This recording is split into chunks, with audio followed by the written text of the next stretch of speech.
शायरी वाली बहू। इस कहानी की शुरुआत होती है लखनऊ से। प्रिया के दादा अपने ज़माने में लखनऊ के मशहूर शायर थे।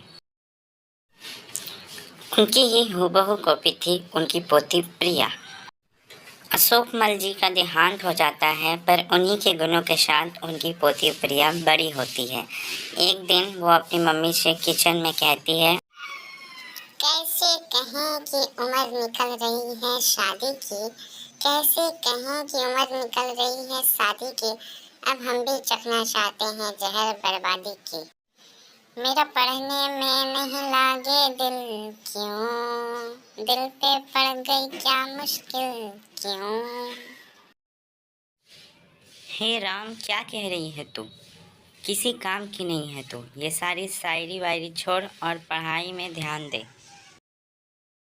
शायरी मेरी शाशी है मम्मी, इन्हें कैसे करोगी मुझसे दूर, यही बनाएंगे मुझे एक दिन बहुत बहुत मशहूर। शाम को विनोद घर आते हुए, देखो वो आ गया, देखो वो आ गया। अरे बेटी, कभी तो शांत हो जाया कर।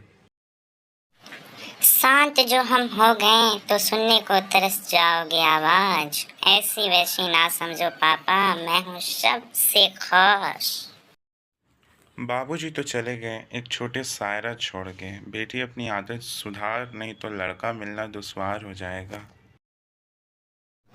प्रिया शादी के लिए तो राजी थी, पर आसपास का कोई भी उसे अपने घर की बहू नहीं बनाना चाहता था।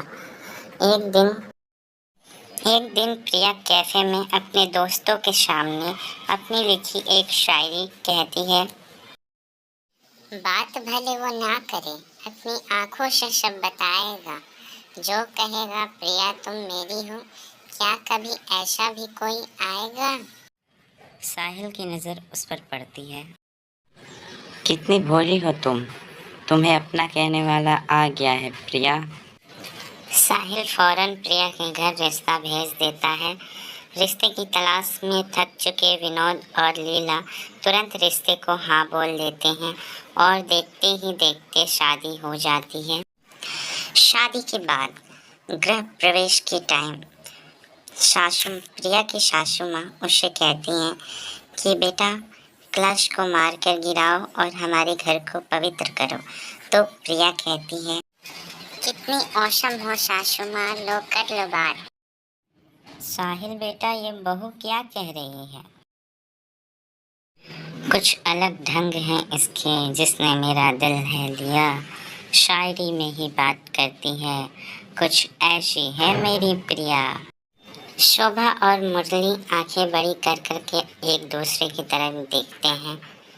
अगले दिन नाश्ते के टेबल पर, अरे बहू, कुछ खाने को दोगी कि मैं भूखा ही चला जाऊं?